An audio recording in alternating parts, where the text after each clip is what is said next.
I welcome all of you to our webinar today on the protests in Iraq under the title Calling for Reforms and Accountability. And before I introduce to you my wonderful panel, I would just quickly give you some information on why I'm doing this webinar today. I was myself actually supposed to travel to Iraq on Monday. So Monday next week, I was scheduled to travel to Iraq to get some information on how the protests that have sparked all over the country last year and continued until today are ongoing, how they have made their claims into political processes, and what new claims they have, what their hopes are from the international community and the EU to see as changes, also to travel up north and to check the situation after Daesh with the refugees in the areas around Mosul, but also the side effects of the conflict and the eruption of the conflict in northern Syria again and the refugee flow coming in from there. Because of Corona, I cannot travel and none of us can travel. And that's why I thought I'd just take some of the people that I worked with in the last month on these issues, bring them together in one webinar so that we can discuss especially the issues regarding the protests in Iraq, and also discuss the question how these claims for reform can continue to make an impact also with the Corona and the situation with curfew that we now see in Iraq as we see it in many other global countries, and to share my thoughts and their thoughts with you. That is the idea of the webinar. You can see us on Zoom, and I know we have some participants here, but the webinar is also shared on Facebook, on Twitter, and on Instagram. In my channels, I think also in Steven's channels, as I could see. So there you can also ask some questions that we will maybe be able to answer later on. So what are you waiting for the next 60 to 90 minutes? Let's see how long we can go. First of all, I would like to give the floor to the panelists that I will shortly introduce afterwards. Then I will also make a few remarks, especially regarding the role of the European Union in this, and then we will open for questions from you. Those of you who want to ask questions, you can put them in the chat function of this webinar. You can also direct them directly to us as panelists, or you can post them in the commentary sections of the respective social media feeds you use. First of all, because I know that Steven and Sam made a lot of publicity for this discussion tonight, I might also have to introduce myself because not everybody might know me. My name is Hanaa Neumann. I'm since summer last year a member of the European Parliament. I work especially on the aspects of security, on human rights and foreign affairs. So these are my areas of specialty. And before I actually joined the European Parliament, I was myself working on human rights as an activist in politics. And I have a PhD in peace and conflict studies. So especially the whole region is something I have worked on for the last 15 years. And I'm actually very, very proud that I can now do it as a parliamentarian. So the other people you have with me, you see Sam, that's the guy with the headphones. Can you give everybody just a wave? Sam and I have a very nice relationship because we actually although we both live in Berlin and Sam is now in Berlin, and we never met in person, but he even could log into my Instagram account at a certain moment. So that's as close as we are. Because when I came back from Iraq, when I was there in October, after the escalation of the violence against the protesters, many people sent me through social media short video clips of human rights violations. And I was able to share them with Sam, who made an amazing work out of it, trying to combat impunity and trying to showcase how human rights violations, especially the shooting of tear gas grenades into people's heads, were committed, and Sam can surely later on speak quickly about that. Then you see next to Sam, you see Hanaa with a blue shirt. And Hanaa and I do not only share names, but we also have this very funny story of trying to meet each other around the globe, and always there's something happening. So we were supposed to meet in October in Baghdad. when I traveled to Iraq. But then because the protest erupted again very rapidly towards the end of October, I was actually not allowed to leave the airport in Baghdad. So I was stuck in the airport in Baghdad and had to fly directly to Erbil. Hanaa, on the other side, was stuck in Baghdad because she couldn't leave because of the protest. And then Hanaa wanted to visit Brussels and Corona happened, so she wasn't allowed to come. And that's kind of a bit of our story, but now we actually finally meet, at least in that webinar. And then the last person is Steven. Steven and I also have this kind of online relationship, because Steven is a journalist for Al-Hura News, and he was one of the first ones who reported from the protests in Iraq in English language, which made it a lot easier for me to understand, and I think for many others to follow the events in Baghdad. And that's why until today, he has been one of my gateways to what is actually happening there. And on the other side, he sometimes keeps asking me stuff about the European Union. So it's another one of these very beautiful things that actually happen online now and make it possible for us in the European Union who are interested in what is going on in Iraq to follow the situation. What I forgot to mention is Sam works for Amnesty, and Hanaa works for al-Amal, which is a human rights organization in Iraq. And from what I heard for Steven, she's a legend. Well, she surely was an impressive human rights defender, one of the most impressive ones I worked with. But it's nice to hear that from your words, Steven. He just said that right before we started.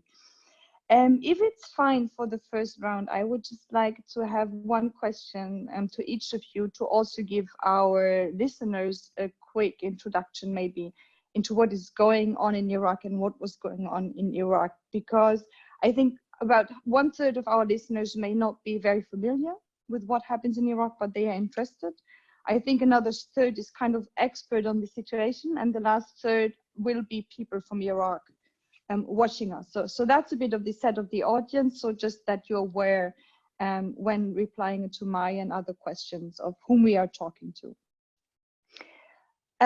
Maybe Hanaa, if it's possible to start with you, because I think you are now in Baghdad. You have been in Baghdad all the time, so you have a lot of first-hand information. For me, it would be very interesting to have an overview maybe on the different stages of the protest, what the claims of the protesters are, how the protests have been impacted by the killing of Qasem Soleimani in January, and how they are now impacted by the coronavirus once more. Yeah. Hi, thank you, Hanaa. It is a pleasure to meet you and to meet other friends now they are with us in webinar. I would like to say now from Baghdad to speak that today a complex crisis came to an ongoing crisis in Iraq. It is in politics, economic, security, and health.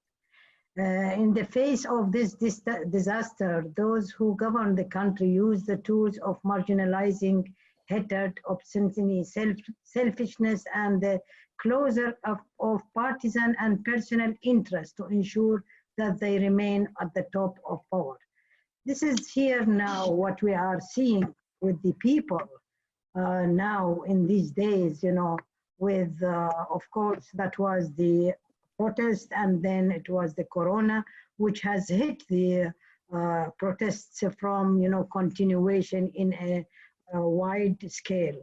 But I would like to say that people, the protesters, due to this situation, that they insist to continue to be there in Tahrir Square and in other squares in other cities.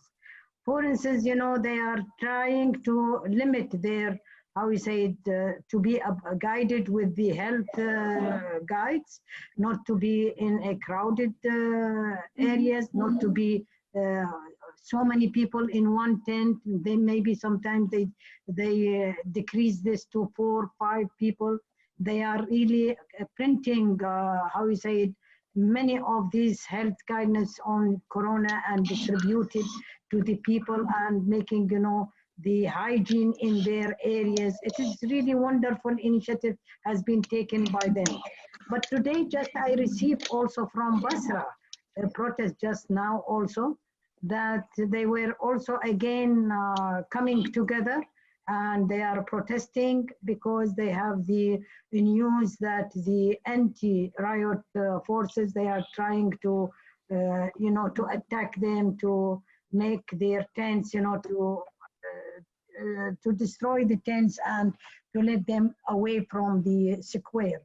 People are very much alarmed there now in Basra, the young people, and it is really one of the things that we have to, if these young people, they are abide by the hygiene, and I think that they have made a wonderful, how we say it, initiative on that before in February, where in the square of Tahrir, they made a tent, a special tent. When people enter the square, they used to go to this hygiene room, and they go through to the square. They abide by this, but with this, insistence of destroying this protest, it has really making alarming young people to insist and to go ahead with their activities. Also, I would like here to mention that with all this now, there are many of initiatives of collecting solidarity with the vulnerable people in the country, especially that if we take into consideration more than 10 million people, they are under poverty line in Iraq from total 40 million people. So this is also one of the alarming. And but the initiative taken by the civil society, by some more charity people, they are taking this social cohesion of supporting these vulnerable people, collecting donations, collecting, material or money, and they are distributing every day. This is a wonderful phenomenon that we are really, that it is becoming more effective than the government doing their duty about the vulnerable people. Because we are still, asking and demanding for that the government should really distribute a ration for these vulnerable people, but still, there is no concrete response from the government. And also that the medicine, the medical services now in the country is in a very serious situation. As you know, that the health service in the country is deteriorating all these 17 years, and people, they don't get really sufficient health services. And now with this corona, that's it's terrible. It's terrible that many of these, medical cadres, medical working people, they have been, working in a very dangerous situation. They don't have the essential, supplies, medical supplies for preventing, from the corona and to be attached with the people. We have, unfortunately, a number of these people being died because of this situation. So, and in other also things like that, we have during these days, the last days, we have, for instance, religious ceremony that to change the people, the culture, or people thinking about their practicing their ceremony, and huge people going to visit, for instance, Kadamiyya. That was one of the serious, how to deal with people, to prevent people to come together, thousands and thousands of people walking from long distance to go to visit these, areas. That was really a very, very alarming situation. And it was with the cooperation with the high religious authority in Najaf.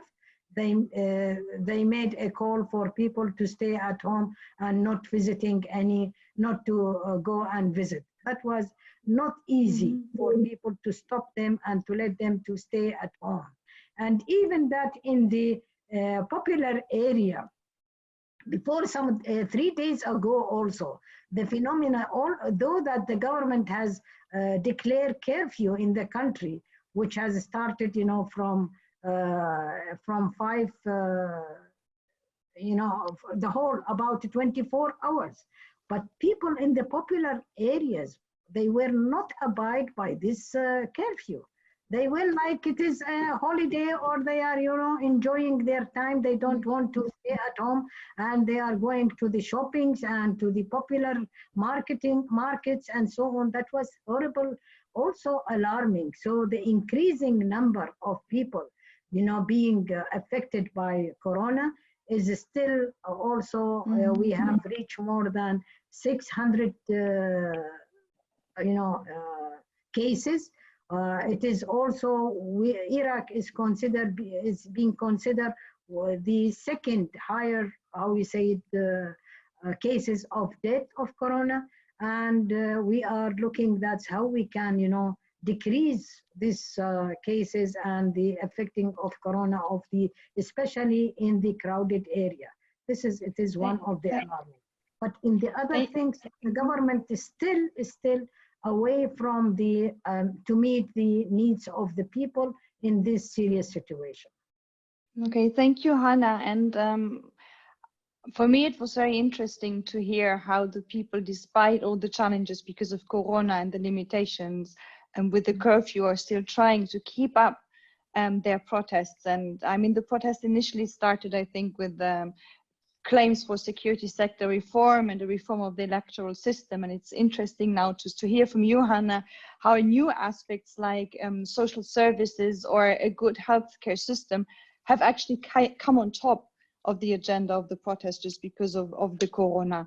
Maybe Steven, maybe you can also quickly share your assessment of the claims of the protesters and how they evolved over time. But it would also be interesting for me to hear, as you are a journalist yourself, and we have seen these massive threats against journalists in Iraq, how you perceive the situation in the course of the demonstrations, but also today. When I understand it correctly, you're now sitting in NA and you're not in Baghdad. Maybe that also tells us something. Yes, Hanaa, thanks for the opportunity to share our views with you and our audience, and hopefully we can make sense of everything that's happening, because at times it's so hard and so critical to understand every single aspect, every angle of the situation. As far as protests in Iraq or demonstrations, that's a common word used for the last 17 years after the occupation of 2003.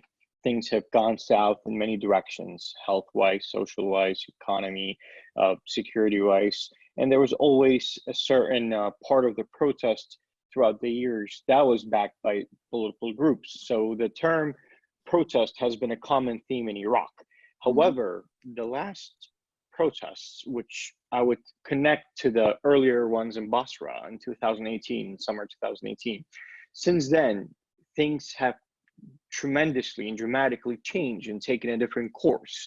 Prior, many of the protests were organized either by groups, political parties, religious leaders, etc., etc. However, since Basra, things have gone out of control to the government. People led the protest. These protests were not led by someone. They were not called upon by somebody. Therefore, putting them down was much harder. Like I said, they started in Basra. They didn't have running electricity. They didn't have, or lack of running electricity. There were some, but not enough.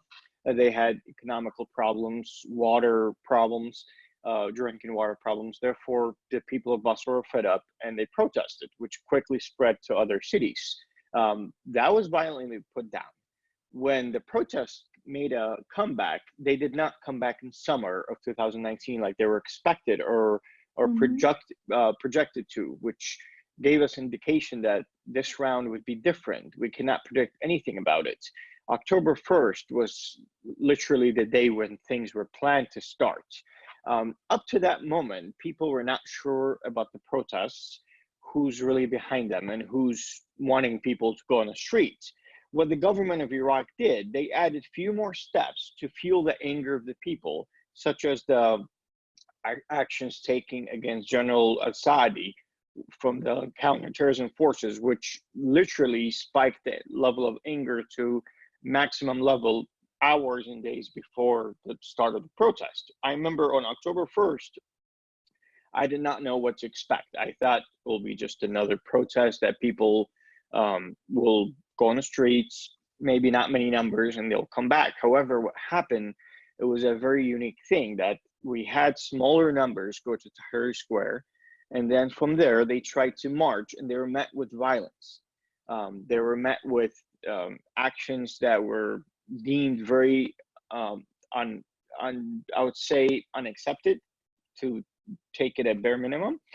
These videos came back to us, to the journalists, quickly, and we shared them throughout social media, television channels. Everyone that was at home watched them with anger, that these are my country fellow men that are protesting peacefully, and they're being beat down, they're being met with smoke grenades and live ammunition. Quickly, within hours, a lot more people came out and joined the protest. So the actions of the government sparked the second, I would say, that the enforcement wave that started the same day. And then right after that, I understand the government did not really know how to deal with the people. Instead of listening to them, they met them with violence. They met them with smoke grenades. They met them with live ammunition. They met them with threats. And the media machine for the government quickly started passing disinformation, painting the protest as a political ploy, as an American agenda, as whatever they wanted to paint it, to scare people off. And we felt that off right away, that that was their task. They came out, their troll farms and everything they had a task of attacking the protest. The rest was history. The numbers, spread quickly throughout the provinces. Several provinces joined in, and by day 7, I would say you had 6, 7, 8 provinces, all pretty much out of control as far as protest goes, and people had clear demands. We're tired. We want a better life. And many of the kids on the street, they were young. A lot of them were high school age, college age. I mean, they're senior protesters. Many of them were college graduates in their 20s and early 30s.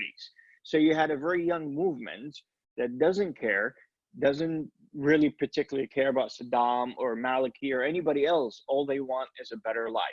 And the government had a generational disconnect with them. They did not really know how to connect to them. They did not understand their movements, their dances, their songs, their demands. I mean, some of the students who were protesting barely graduated. They were working as waitresses and waiters, and they were college graduates. And they're saying, look, I have a degree, I've got a master's degree, and I'm selling tea on the street. I should have a better job than that. I worked for it. How come I don't have it? They look south, and they look to the Gulf. They look to Dubai, to Qatar, to Kuwait, to Saudi Arabia, to Turkey up north. And they see people actually have a real opportunity to work, to do better in their lives. However, they don't have this opportunity. As far as journalists go, the problem with the government of Iraq, it's so intertwined and connected to so many political parties, to so many militias, to so many other entities who actually took upon themselves to establish troll farms, electronic armies, paid journalists who were literally going after anybody that would cover the protest. The mission was simple: nobody covers the protest, and if you do, when there was even internet shutdowns that were massive, so sometimes it was kind of impossible for me to follow. Go ahead. Of course. Yeah. So the whole idea was, like you said, there was an internet shutdown. I mean, simple as that. They don't want the world to know what's happening. They wanted to kill these kids, to kill the protesters silently, that nobody would know about it. And as journalists, you actually have to tell the truth. We saw what's happening, and we decided to use our channels to source out the videos and put them out. Now, I've covered Iraq since the war on ISIS intensively, and I actually have sources on the ground. Some of them did have internet that they were able to use to send to us. I'm not going to expose how they sent them, so the government doesn't get a heads up on the second round if it ever happens. However, a lot of it was in plain sight, and I'm glad they didn't figure it out. Anyways, some people actually had to, what they did at dawn every day or at night, they would drive to Erbil and send the videos and drive back to Baghdad the next day. So people did everything they could to tell their story. We had to tell their story. That was our part. So people like you, lawmakers, politicians, journalists around the world would know what's happening. The government, like I said, who's affiliated with these political entities, with militias everywhere, tried to put us down. I remember Fars News Agency, which is an Iranian news agency, led a political attack against me, against Ahmed Bashir and other journalists, which doesn't make sense. It was a foreign newspaper, news agency that was attacking Iraqi journalists covering Iraqi protests. So this is how far this thing went, that it was regional. Certain regional entities were not happy that there were journalists covering the story. So everybody that was part of it was painted as, here's the thing, because we were outside of Iraq, we took the harder beating of the journalism side, because they could have blamed us without the repercussions of people saying, well, if they're so bad, why don't you go charge them? Why don't you go arrest them? They can't do that because we're outside the country. So they could just beat that drum till they get tired of it. That was the whole thing, that we were leading the protest, which doesn't make sense. The protest started because people wanted jobs. People wanted better social services, like Ms. Hanaa said. People wanted better medical services, better health system, better jobbing. The unemployment numbers, last time I checked, were, I mean, conservatively putting them, were at 25%. That's pretty high. I estimate them to be much higher than that. A lot of people were fed up with what's happening. They wanted a better life, and they still are. Now, what I'm worried about, and I would like to add to our previous comments by you and Ms. Hanaa, is that the current coronavirus, oil prices going down, that's going to add so much more to Iraq's troubles. I do not think the government is ready to take on $20 a barrel oil prices. I think that's going to create a lot more unemployment in the future. That's going to create a lot of budget headaches. And here's what the government does not have now. And that's, a lot of it is due to their actions and their sympathetic side to the militias, to the attacks on foreign entities in Iraq. This time, the world might not come running to help Iraq like they did in 2014. In 2014, I was there. The EU ran to help. America ran to help. Every single UN ran to help. Everybody ran to help. They offered everything they could. Will that be available right now? I do not think that. I mean, yes, there'll be some aid, but not as much as before, which is going to leave Iraq in shambles. It's going to leave the Iraqi government facing their biggest threat ever, which is a much rising unemployment. A lot of people did not go out and protest in the past because they said, well, we have a salary, we're good, we don't want to really lose our paycheck. However, at $20 a barrel, if the Iraqi government fails to pay these people, are they going to join the protest? My bet is yes. Thank you, Steven. Well, I also already saw in the Q&A, so the questions given to the panel, that one question is, what will the international community do, or why has it been so silent on the issue? I will pick that up and maybe by that also go back to how you ended on your account, Steven. I like the start of your input, and it also relates to what Hanaa recalled from the protests. And when I was there, one of the main claims was, we are all Iraqis. Which is quite something for a country that for a long time has been divided along ethnic sectarian lines. And I was very happy to hear that claim also, as I have to say, a person from Berlin, where we had that peaceful revolution that was went with the claim, wir sind ein Volk, which basically is not much different from we are all Iraqis. But we had the peaceful revolution, and that's why I was so shocked to see how the Iraqi government met these protesters with the tear gas grenades and all the other human rights violations, Steven, that you documented and you also shared with us right now. And it's not just with journalists that these videos have been shared, but it was also brilliant people at Amnesty International that worked with these videos with something they call open source intelligence. And that I found super fascinating, because it helps from these short snippets of videos that went out of Iraq to actually reconstruct some of the violence. So I would just like to give quickly the word to Sam from Amnesty to explain, first of all, what they did with these videos, what kind of conclusions they took from it, and maybe tell us about your key findings and also the calls that you make as a result of these findings from the reconstruction of the video material, Sam. Sure. So yeah, first of all, Hannah, thanks very much for setting this up. It's a real pleasure to be on this webinar with you and Stephen and Hannah as well. I just didn't underline, you know, I'm not an Iraq expert like Hanaa and Stephen are. I work for a team in Amnesty, which is the crisis response team, which is kind of a team that we're tasked with knowing a little bit about a lot, I like to think. All of last year, like my job, huh? Yeah, exactly, right.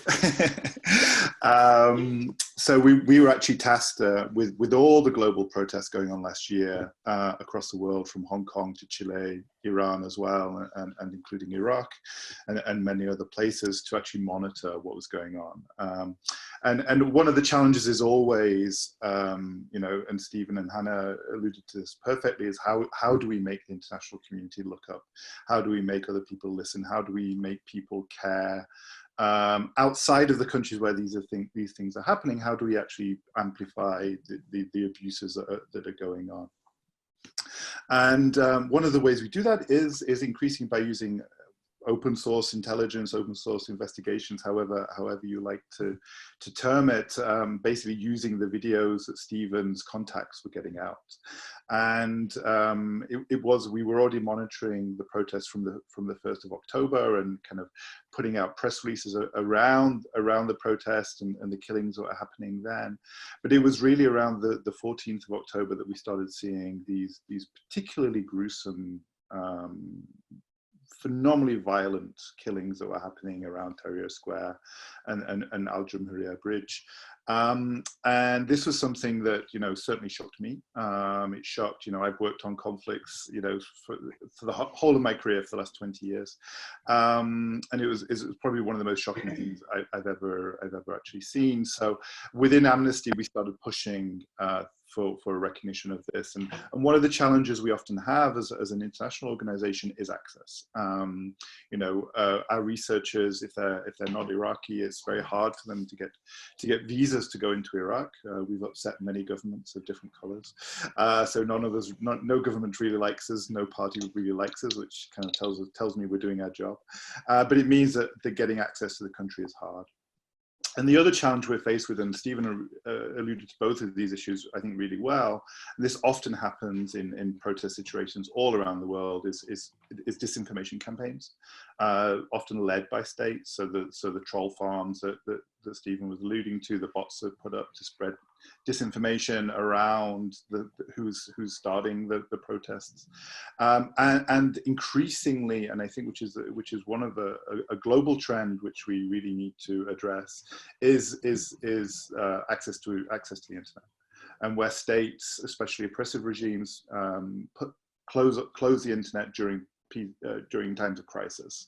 And it's interesting to see, actually, you know, I think the world is seeing today with the corona situation, how the access to the internet is becoming, basically, it's a utility. It's something we have to fight now to make a right, to make sure that people have access to the internet, especially in times of crisis. And we saw this in Iraq, we saw it in Iran, we saw it in Sudan, but in Iraq in particular, where the internet was getting shut down, and where we can't prove this, we're pretty convinced, or I'm pretty convinced, that we would also see upticks in violence when the internet was shut down from the state regimes.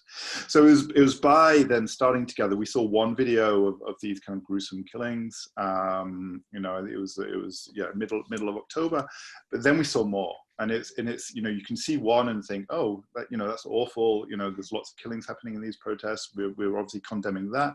And you see one particularly gruesome, and you're like, well, that could have been an accident. It could have been, you know, bad things happen in protests, especially when security forces are firing tear gas grenades. But then we saw a lot. We saw, you know, I think on our platform that we built, we show 12 deaths in this way. We know there are more.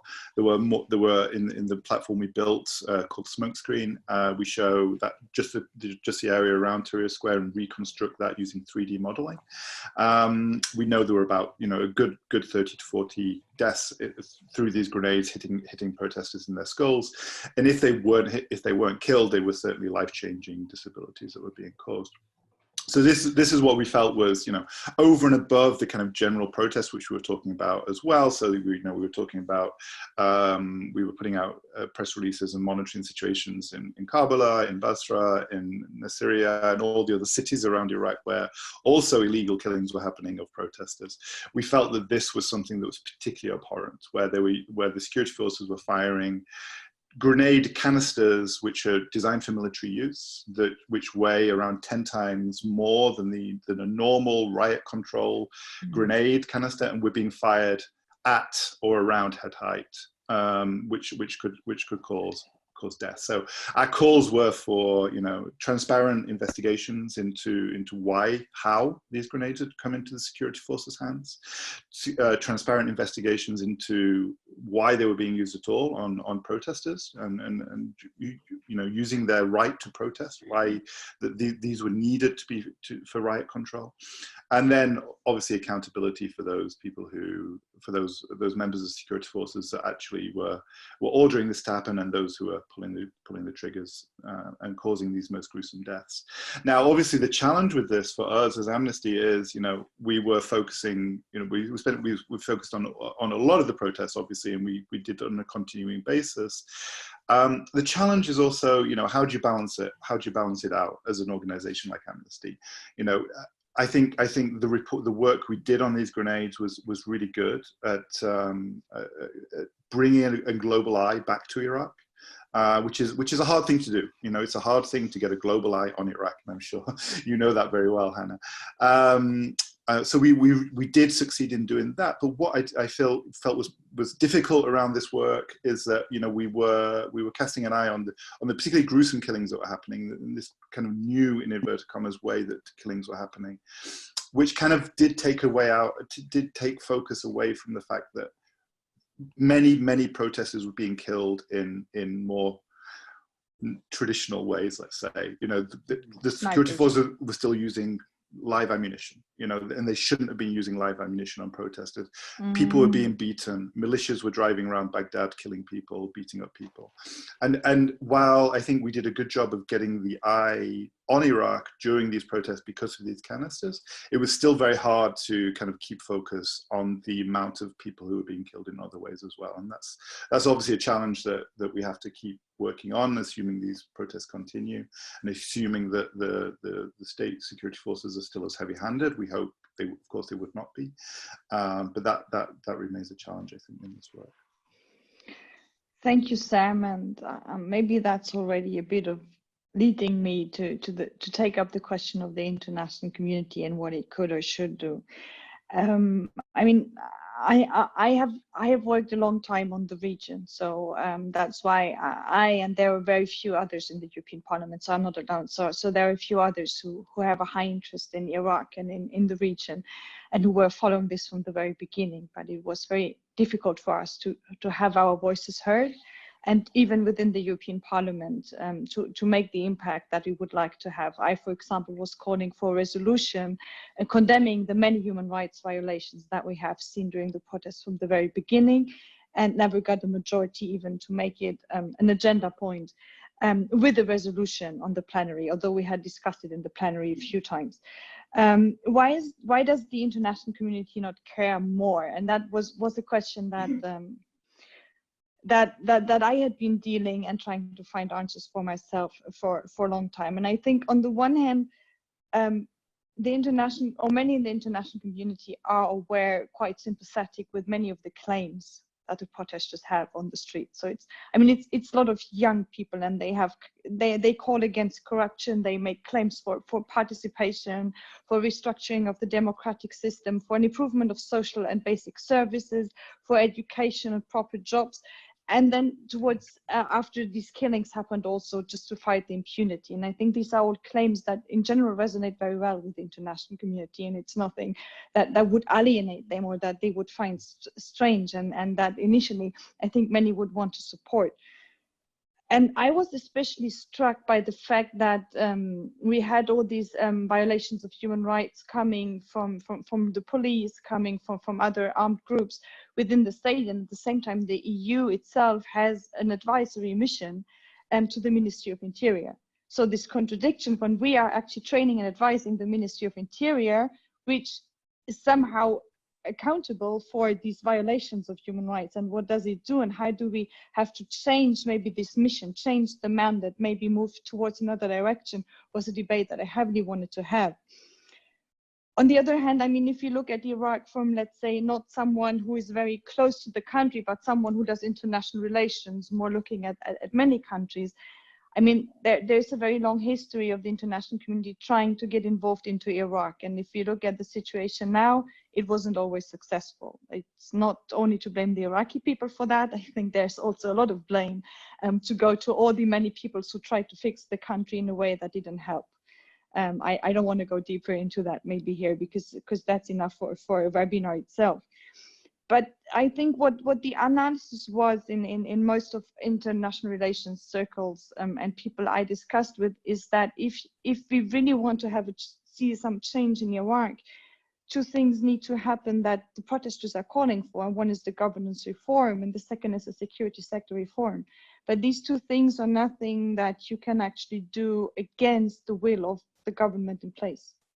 So how big could the benefit be of international support? On the other hand, and that's something where I was very frustrated. So this one, to some extent, I can follow, but on the other hand, where I was very frustrated was always this thing: do you actually engage with the protesters? Did we find means and ways to take up their claims, to discuss with them, to see how we can advance this?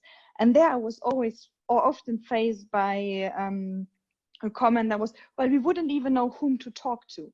And I think that was the second big challenge for the international community. So meaning the big countries or the big organizations like the UN or the EU, that because it was exactly what Steven said, it was not organized by anyone. It was many people from many walks of life going to the streets with many different interests. And that also makes it a bit hard. So my question would actually be to Steven, before I open the floor to the other questions that we are getting, to ask to Steven, how, or maybe also Hanaa, it's a question to both of you, how do you think it would work best to engage with these rather diffuse set of protesters that are not having like a set agenda or claims that are very clear? First of all, the world, the global community, the EU, United States, United Nations, were all, they tried to show that they care, but the people of Iraq demanded more. Iraq was a project of American, EU, United Nations back in 2003, and that project have gone horribly wrong. The people they put in charge and they trusted the country with decided to murder and kill 600 to 700 protesters and injure over 25,000 people or 22,000 people within a matter of weeks or months. Therefore, the global community had to act better. And that's why Iraqis till now are very disappointed that not everybody acted the way Hanaa acted when she tried her best to the EU. So my point is that they could have made more progress. Now, the actions of the United Nations in Iraq, UNAMI, were not really positive. People looked at them as more biased toward the government at times. They were not enough. They could have done more. Who would they speak to? They didn't really have to do much. They could have set their offices in Brussels and New York and literally chatted with protesters who were all over social media, online, lending a hand of help and informing people of what's happening. They could have just sat home and chatted with them and understood what they want. They wanted real reforms, and the real reforms were not hard to come by. What they demanded was constitutional. They were not demanding anything revolutionary that it goes against the law. Everything they wanted was by the law. But the first step that the global community could have done was forcing the Iraqi government's hand to stop the violence by threatening them, literally threatening the politicians. If you do not stop the violence, 1, 2, 3 will happen. ABC will happen to you.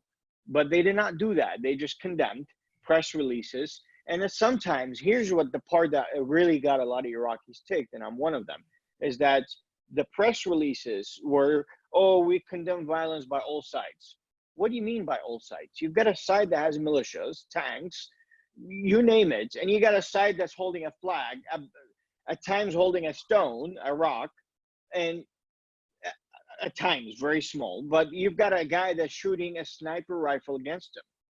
What violence from all sides? So this is the part that the Iraqis they're very disappointed in.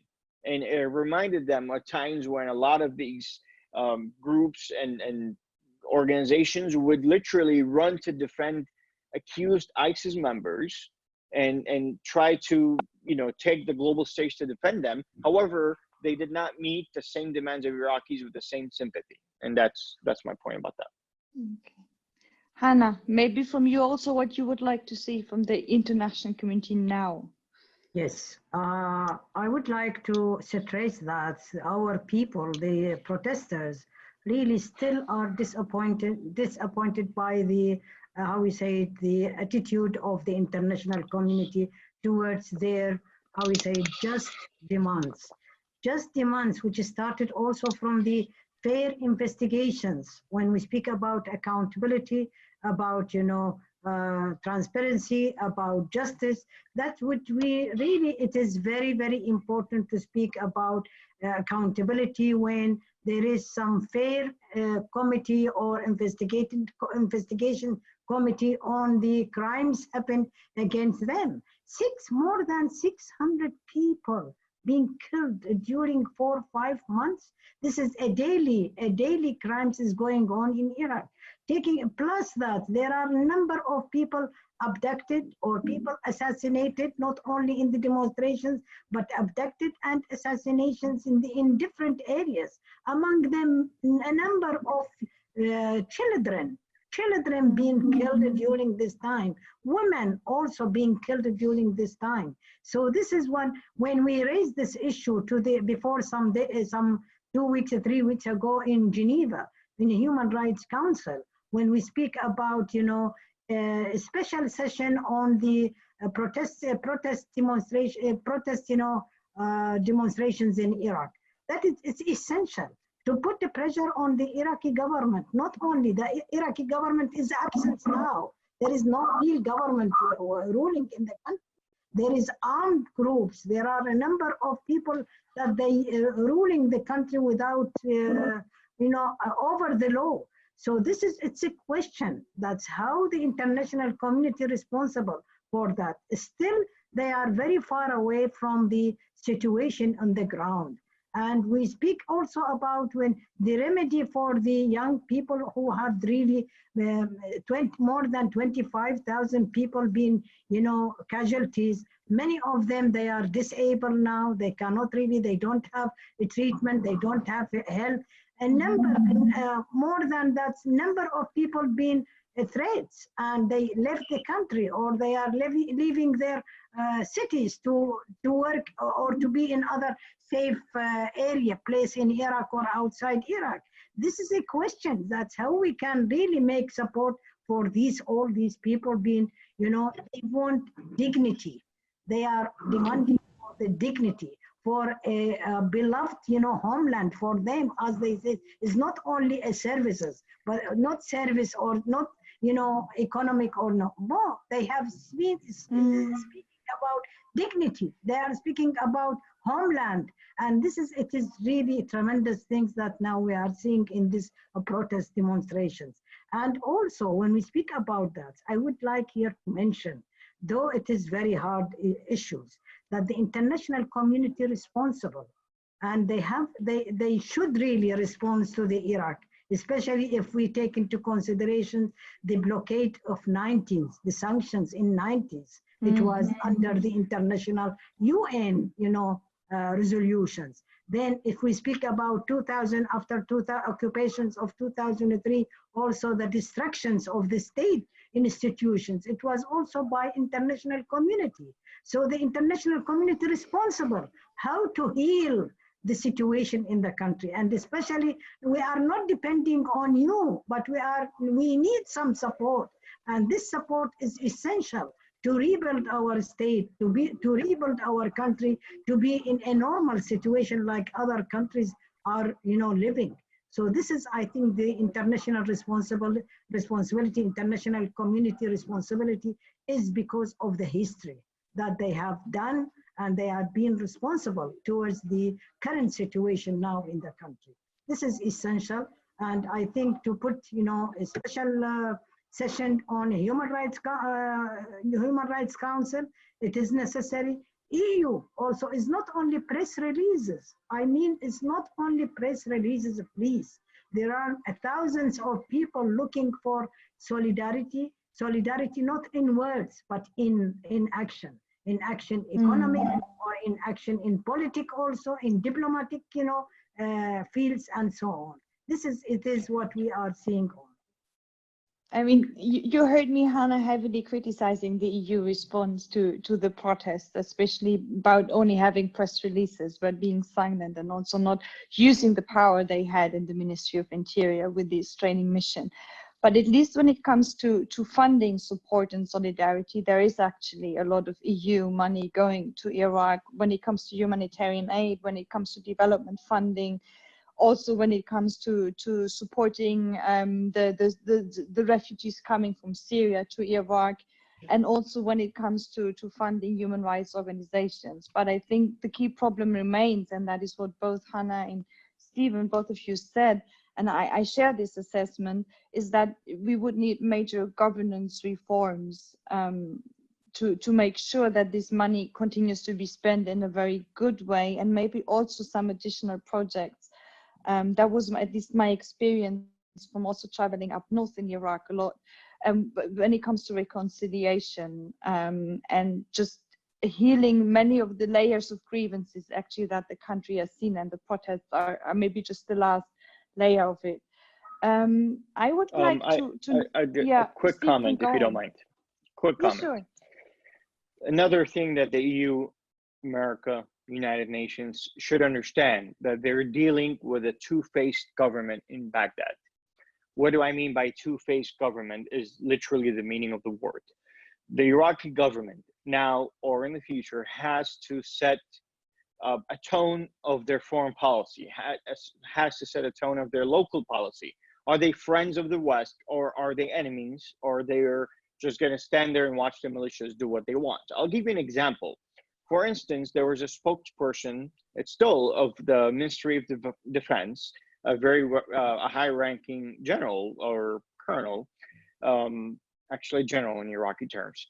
He was spreading false propaganda against myself and other journalists on WhatsApp groups using his official phone number paid by the government. Now, he was called on by other journalists to stop that, and he literally quietly tried to stop it. However, the same person was meeting with Americans, which he accused of organizing a protest and buddying up to them a few days later.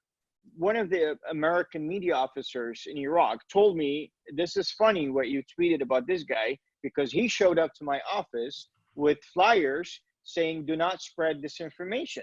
So this is the problem that Iraq is facing. They have a government that says something and does something else. So until they're held accountable and literally legally twist their arm by saying, look, if you stop this, or if you don't stop this, we're going to cut aid from you, militarily, politically, they won't stop that. So that's the problem, the first problem, I'd say.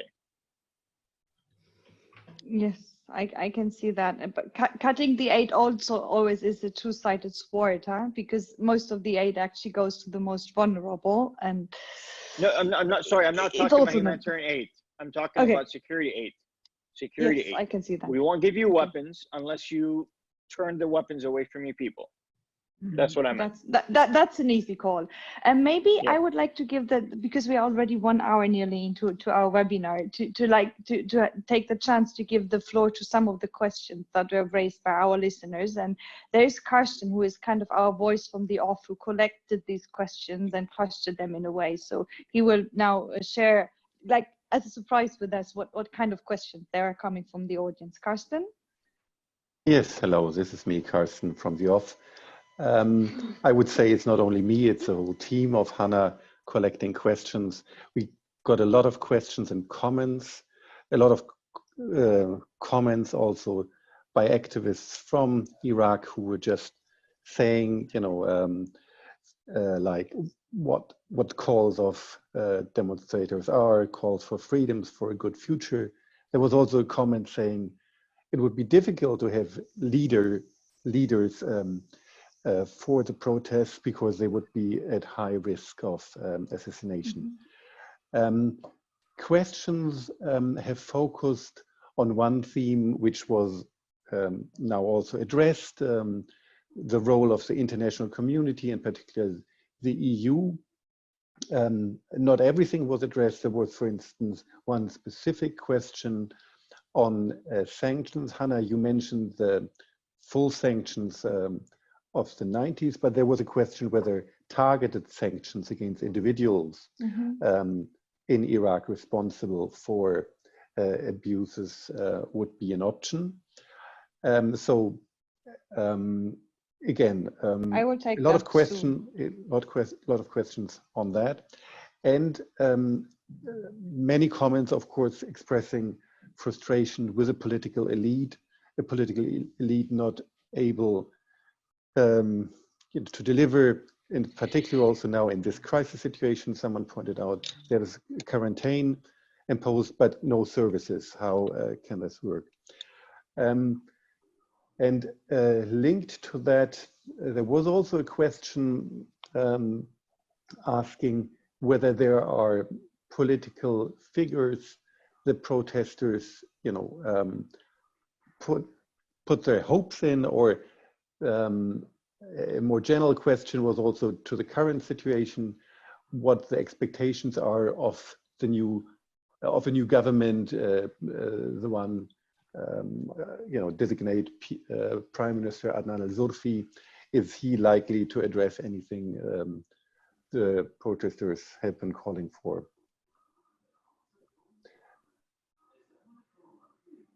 Is there more, Kirsten, or is that the overview? This is there is also a question I would like to address to Hanaa, in particular. Which on Hanaa? The role. Yeah, you will notice when I. Okay.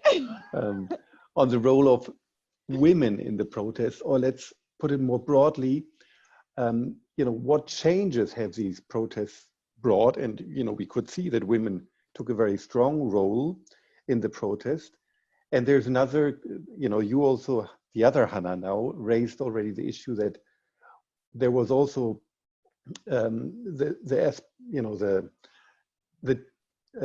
slogan of calling against sectarianism, a strong slogan. Is this something which will also now last and maybe make it easier, to find a reconciliation?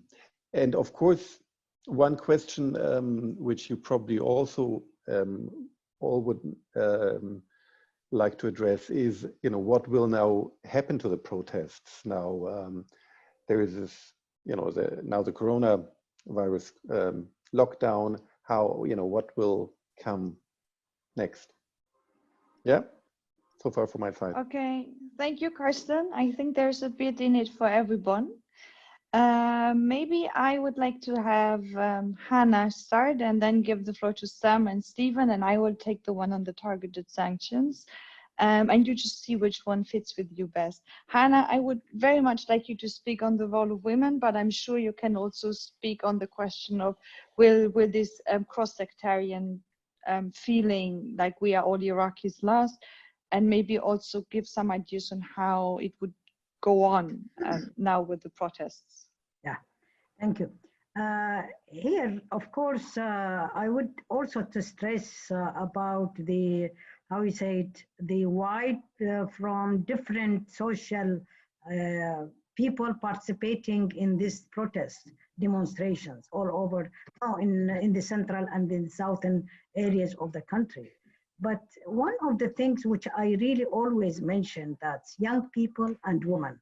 And these are the two clean elements in the country for change. And this is, it's really, it has been, how we say it has been demonstrated in this during the last 5 months, where a huge number of young people, as they are no background of political, or they don't have any background of Ba'ath party or the previous how we say, they were after 2003, they've been grown up in this situation where there is a not normal life for them. So they were really involved in this demonstration, looking for a better life, looking for a normal life, without speaking about better life, for a normal life in peace, security, and to get, their, how we say, daily life in a normal way. But women, it's a question. When we speak about now, when we have seen on 13th of February, thousands of women. That was so amazing. It was amazing, not only in Baghdad, in many cities, especially when we speak about cities in the southern area, like in Najaf or in Karbala or in the Qar. It was tremendous, young women being involved in this, demonstrations, looking for their existence in a new Iraq. And it is really, as I work for the women's issues for a number of decades, but what I have seen now, it is really a historical moment of change, of breaking down the social norms, the tribal norms, and breaking down that women to be, inside home. No, women, they have insisted to be outside home in these demonstrations, in this dangerous situation where they have been hit by bullets, they have been hit by, tear gas, by the ammunition, lethal ammunition, and so on. And they were not only making services, not only as first aid service for the demonstrators, they were involved in different services, but also they were leading the demonstrations. When you see in Nasiriyah, women leading demonstration, the young people really, they are behind her, and she is shouting, and she is making, it was tremendous time. And this is what have really irritated some of the social or some of these elements that they were speaking, that this mixture between, women and men, and this is not acceptable. It is not in our norms and not in our, traditions. No, Iraq is being for decades, during the last, centuries, women being involved in these demonstrations, women being involved in the peaceful assembly, and they were really in prison for their, beliefs, for political beliefs, and so on. So this is now, I think, the tremendous change that women, they are insisting to participate together with their, with men for change in Iraq, for political change, for social change, especially against the tribal, against some fatwas, which is not correct, and also to change, what you call it, laws and legislation. It is one of the, what we have seen, that the involvement of women is essential, and it was respected. What I would like here to also to emphasize, that during all these years of demonstrations in Iraq, since 2011, we haven't seen, or we haven't, and there was no blame, or there was no any, comment about sexual assaults against women in the demonstrations, which it means that these people respecting women, and they are really highly, how we say, not only respect, but they are feeling that their participation is essential also for change in the country. So now, in these days, what I like also to add, that for you and for the EU and for international community, that when we are speaking about a new transitional government, should really also push and should really make, pressures on the politicians, that the demands of the young people, the protesters should be included in the program. And one of the things also, the accountability of the, you know, the justice and the accountability for how we say, transparency of who has ordered the killing against the protesters, and who should be really trial, and should be not only that as they use in our country, that the officers, the very law officers being, you know, put in jail or so. No, there was orders from top of the politicians to decide of the, you know, killing and how we say it, to use the lethal force against demonstrators. And this is what we have seen in the last days, that the change will come through the participation of these young generations, among them women. And this is which I feel I am proud of them. And I think I am still optimistic about the coming days, although the corona, it has hit the situation, but I believe that after corona, or during this time, that the protesters have really made, how we say, demonstrated their, how we say, their willing to get, you know, Iraq in a safety, in a safe situation, and to build their country within, you know, as they want, with feeling respect and feeling no discrimination against anyone, and trying to make, you know, a new government with has to work for people needs. And what they have succeeded, they have broken down the, what you call the sectarian, not only against anti-corruptions, but the sectarianism. And this is essential of, this is one of the great achievements of the protesters during this 5 months ago. So it's so great that you have so much hope for us, Hanaa. And I even wonder, with the calls for transitional government and what the EU and others should press for, maybe we could also try to press for a certain representation, a mandatory representation of women in this new government, if it may come. I mean, many countries, even around Iraq, now have something like a mandatory representation of 30% of women. And I think that would also be something great that would pay tribute to the important role that women played in these protests. Sam, maybe you want to add on some of the questions? Sure. I mean, I think I'll take a more general approach, I think, around the international community.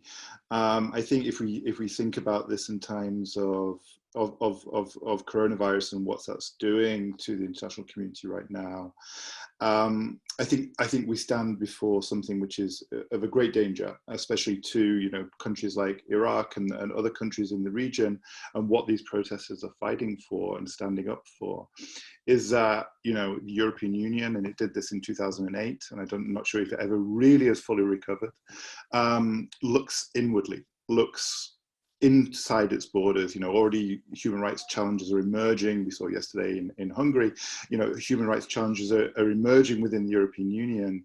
And my fear is that we stop looking outside, that the European Union, I still see myself as a member of the European Union, even if it's just for a short period, that we stop looking outside and we look to our internal problems, which I think is only going to make the problems outside of the European Union, and therefore for the European Union, worse. And what I hope is that we see a human rights based approach to the solutions to this crisis, and that they kind of help filter through into countries like Iraq and help the protesters in countries like Iraq do exactly what Hanaa just said.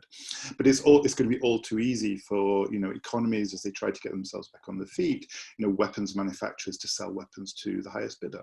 And we need, I think, as a European Union, if it sees itself still as the greatest peace mission that humanity has ever attempted, which I think it should and has a role to play in continuing to do that a human rights-based solutions have to be emerging, and human rights have to guide us out of this crisis, so that, you know, countries like Iraq that have been disregarded by the international community, by the European Union, by the United States, by the United Nations, that actually get the support they need to come out of this and emerge stronger, and therefore the international community emerges stronger. And this is a global thing around all the protesters we've seen in the last all the protests globally we've seen in the last 12 months. The same has to apply to Chile, the same has to apply in other countries as well. And this kind of like, this crisis should try and unite us more rather than divide us more. And I'm scared that the crisis actually divides us more as we kind of like navel gaze rather than look for global solutions. And I think this crisis has shown us that global solutions are needed, and human rights need to be at the forefront of that if we're going to get out of it with any kind of long-term hope for reconstruction. Thank you, Sam. I'll put all that on you, Hanaa. Sorry. Yeah, I have it all on my shoulders. No worries. But I mean, it's not a good thing, but I would say it's an interesting thing to see at the moment with the coronavirus, that many of the debates that we usually know from countries like Iraq, we're actually discussing within Germany or within the United States. And I think Steven sitting in LA and looking at the corona situation in the USA and the lockdown and the disinformation and the fake news and the repression of journalism. And it's something that discussions that we are actually now having also in our societies. It may not make it easier to raise awareness for the situation in Iraq, but it may maybe lead to some more understanding of the struggles that people are in.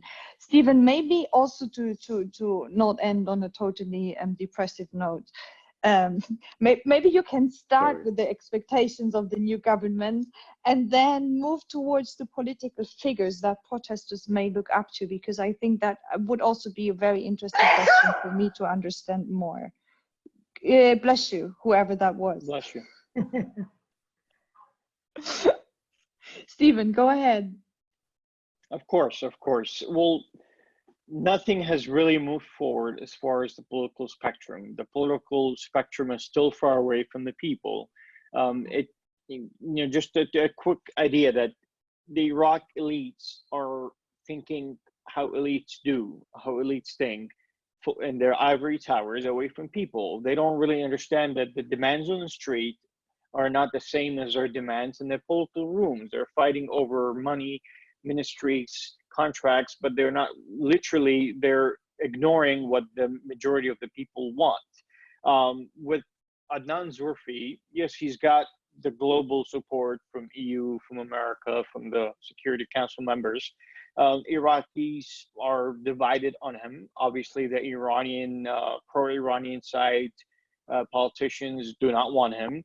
The other side is looking at him as a potential possible candidate that could change things. Now, I don't think much could be changed without a strong, a mixture of a strong response. So here's the militias have a government inside the government. They have a free reign. They're doing what they want. How are you going to have your change when you've got men with rifles roaming around, assassinating people, killing people? A lot of people talk about early elections. Great, wonderful. So let's say, Sam decides to go and run in the elections as an Iraqi from Europe. He moves back to Iraq and he runs, and people love his ideas and all that. Do you think he's going to stay alive till election day? Probably not. If simple activists and protesters are being gunned down and kidnapped, what do you think will happen to actual strong leaders who emerge out of nowhere and run the elections? So the real problem is not being addressed. The real problem is the entity inside the government, which is the militias. With their free roam, nothing could change. Now with Zurfi, what really has to happen is not just Zurfi or anybody that runs for prime minister, the global community has to support a strong man to enforce the law. We don't want no abuses. We don't want we want a statement or a statement that could come and enforce the Constitution and the law and control the weapons inside the government, inside the reach of the army, the military, and that's it.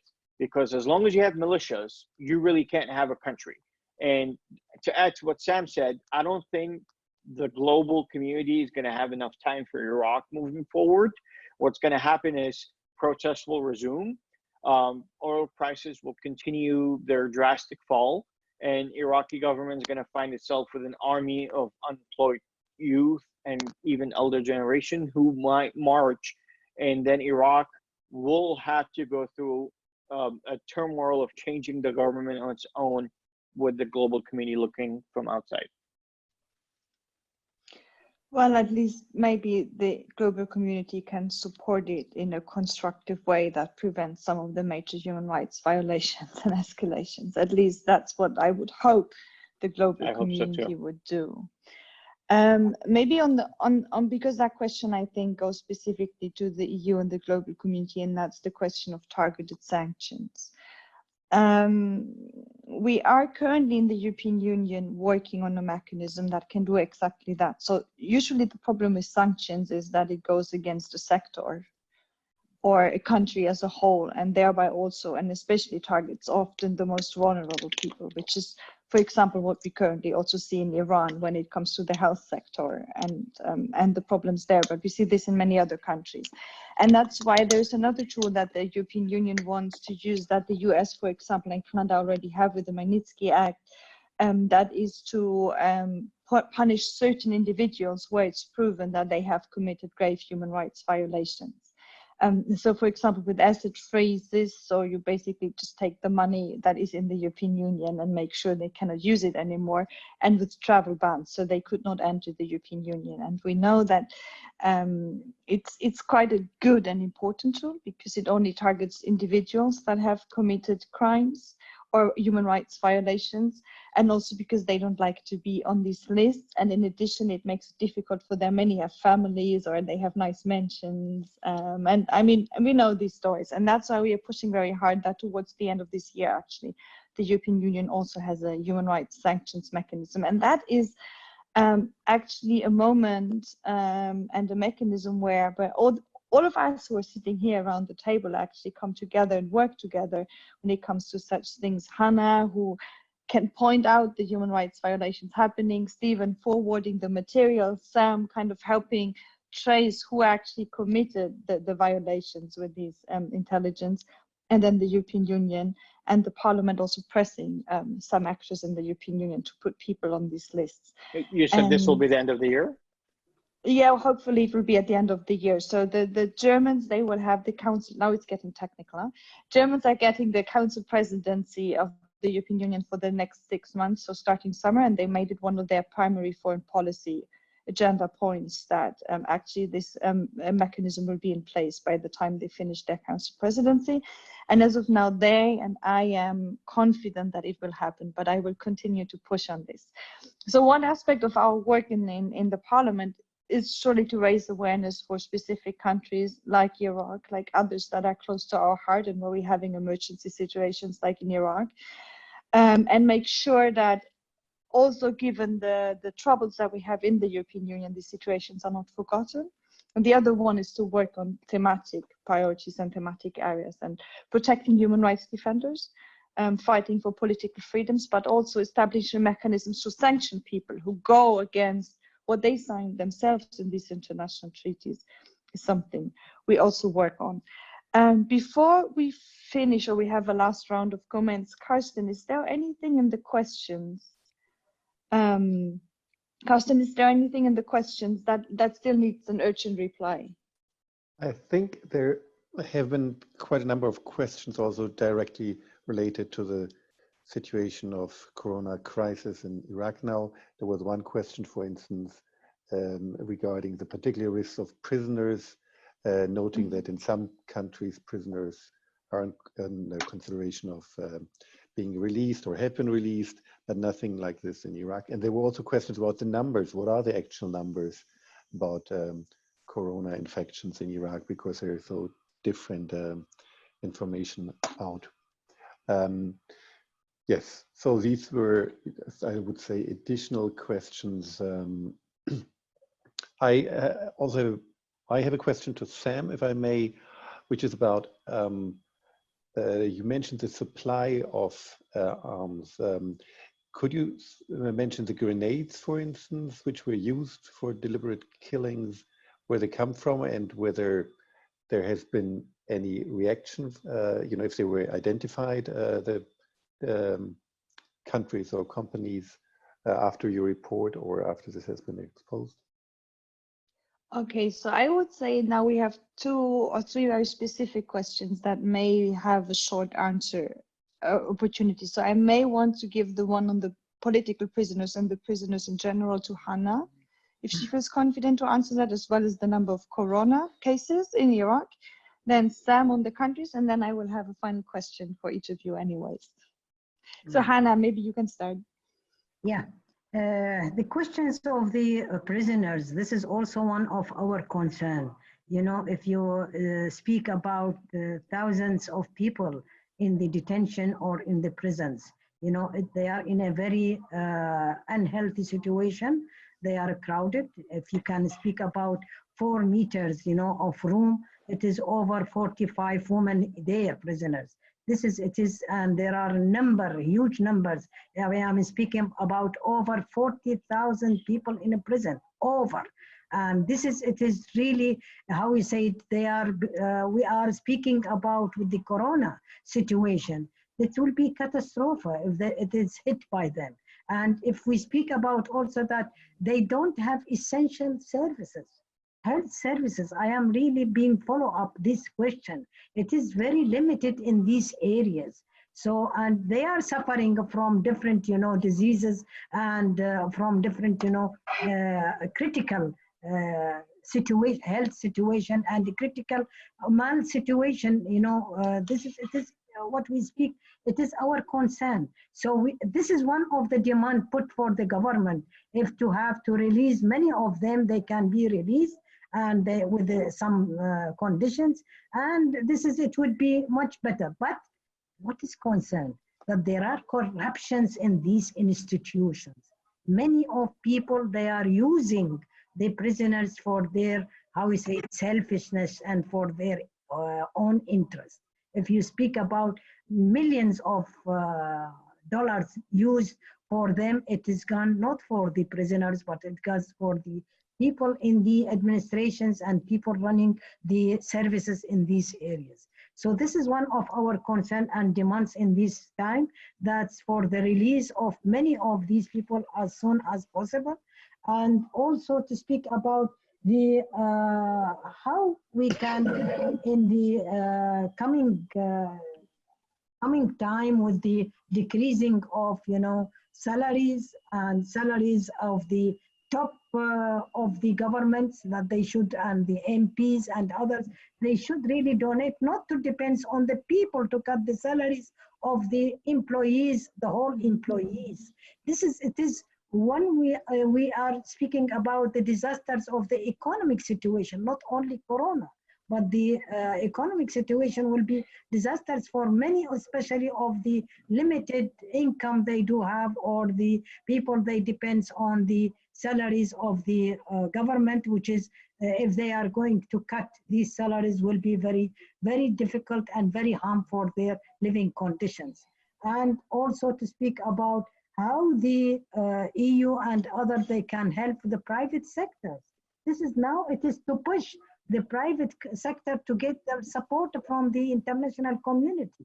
Because it is one of the essential that people, they can really make good work in this field, and they can really promote their daily lives and to meet or to overcome the difficult situation that they are living now, or they will be endured in the coming weeks and coming months. This will take time. And for that, I feel that we have to speak about anti-corruption measures. And this is also very, very much taken responsible by the international community to follow up. The anti-corruption measures should be strict by the government, should be strict by everyone in different, you know, state institutions. It is still not very, very much given attention by the international community. Thank you. Hanaa, just a quick one, because that question was raised. Do you have the numbers of the corona infections and the deaths for Iraq? Yeah. Today, they have just declared that there are 65 cases in Iraq, and it is now over 600 and something. It will be about 700 cases in Iraq, that the whole cases. And the number 700 cases and 65 dead persons who died from corona. Yes, okay. And it is high percentage in the Middle East, as I said. Okay. Iraq is the highest one of the Middle East.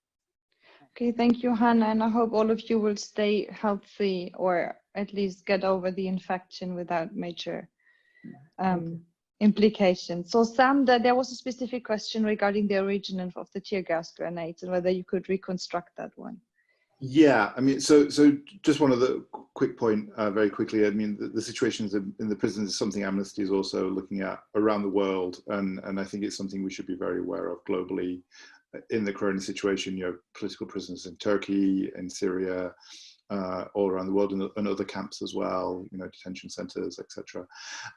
In regards to the direct question, so we were able to trace that these grenades were modeled on military grenades, were made by two countries, Iran, some of them were Iranian made, and some of them were Serbian made. And one of the things we actually do quite a lot of in Iraq, at Amnesty, is collaborate with other organizations. And in this situation, obviously we realized there's probably not much we could do about the Iranian-made grenades, but we could do something about the Serbian-made grenades. For sure. So yeah, so we collaborated with the Balkans Investigative Reporters Network, who we spoke to around these situations, and they were able to actually do an investigation into how these grenades were produced and how they actually got to Iraq. And they were actually the result of a trade deal back in 2009 between the Serbian government and the Iraqi Defense Ministry, and they've been around since 2009 and somehow from the Defense Ministry fallen into the security forces' hands. But to those questions, we could not get any answers how that happened. Okay, but I actually think it's these many small pieces of puzzle that each of us brings to the table that maybe at some point help on the large situation. At least that's what I strongly believe in. That what sometimes history teaches us. Absolutely. So collaborations are a good way forward on these questions, I always think. I already see that Steven is tired, and I assume many of our listeners might be tired as well, also because in Germany and also in Baghdad, we're actually reaching the late evening. No, I had a late night because I had to do live segments about Corona because my channel's 24 hours, so a lot of times I have to go live from LA literally late at night. So because the time in the Middle East is morning or afternoon, and so we have to match that. So you're all mixed up in your head. Oh my God. Had 3 hours of sleep last night, so I apologize. Yeah. So but we will release all of you soon, and I just have one last question. And it's more of a wishful thinking exercise, so not to make us end on a dramatic, but more of a optimistic note. So and it's the same question to all of you, and if you could answer in one sentence, that would be very nice. We go again, Hanaa, Sam, Steven, if that's fine. Where would you like to see Iraq in 5 years, Hanaa? I would like to have, a country with a state serving all Iraqis without discrimination, and people live in peace and insecure and getting, in prosperity. Thank you, Hanaa. Now you, Sam. I mean, it's hard to top that, really. I think I concur with everything Hanaa said, but I think a state where all the Iraqi people can enjoy their human rights, in particular the right to protest freely in the streets of Baghdad or the cities around Iraq whenever they want, about whatever they want. I think that would be quite an amazing thing to see. Thank you, Sam. Now, Steven, it's on you. Very hard to top both of them, but I would say a country and a state where no one is above the law and everybody could coexist, live peacefully, and there is a bond between people, and the younger generation or the newer generation would lead the government and the political sphere. Okay, maybe I just add a little one to that. So in addition, where justice has been done to those who had been killed during the protests, where we see a lot of women in the government and in the heads of companies, and where the international community has played a positive role in all of these developments. So on that happy note, I would like to thank my team for making this possible. I would like to thank the three of you for sharing your thoughts, your experiences, and your great passion for human rights and for Iraq with me and with all of us. For all of you who are active on social media, and I think many of you are, you can follow all of us. So Steven, you can follow him, I think, on Facebook, Instagram, and Twitter, especially on updates on the situation in Iraq. Sam, you can follow him, I think, also on Insta and Twitter, also on Facebook, especially if you, no, okay, not on, so just on Instagram and Twitter, also on updates on all the amazing thing that open source intelligence and investigation can do. Hanaa, where can we follow you or your organization on any of the social media? Yes. Just tell the listeners where. Where there are. Can we go ahead? Iraqi al-Amal Association and Iraqiyat also. There is electronic, how we say it, and there is al-Nama Center for Human Rights. Also, this is, you know, group of young people, defenders for human rights. They are working all over the country. So either if you want to engage or if you want to yes. have regular updates, this is how you can follow the work of Hanaa. Yes. And I'm also on Twitter, Facebook, and Instagram on news about the European Union and also about the Middle East. And my heart will continue to beat for Iraq. I'm such an optimist. I still have plans to go in June. Let's see. So, but I will be back, and I would like to thank you all for the great work you do, and also many of our listeners who supported the work, I know, of Steven in getting out the news, who support my work by providing me with news, and who support the work of Sam and Hanaa by sharing information. Yeah, I think in that way we just put the puzzle together, and we go back to it with full energy after that Corona thing is over. And in the meantime, just make sure it doesn't destroy too much of our societies wherever we are. Thank you so much. I would like to thank you Steven. personally, because you've done nothing but amazing things to the people of Iraq, to the people of the EU, by doing your job of connecting the dots and understanding what's happening and helping people make wiser decisions. So on behalf of Iraqis, I would like to thank you for your care, and thank you for putting everything together, not just today, but I would vouch from October till now, you've been nothing but, you would always message me and ask, what is this, what's happening? So thank you for that, and thanks for caring for the people of Iraq. See you, Hanaa, one time in Baghdad. See you in yes, Baghdad we will. In this year, not next year. No, hopefully in this year, and Sam, we will have the coffee in Berlin one day. We live literally next to each other. We never met. You have to take me to see this in Berlin. Yeah. We do that. We'd love to. We will go to Pergamon. Yes. Thank you so much, all of you, and we will surely keep in touch. And all the others now know how to get in touch with us. Have a wonderful evening or a wonderful day, you, Steven. Yes. Bye. Thank you. Bye. Bye-bye. Bye.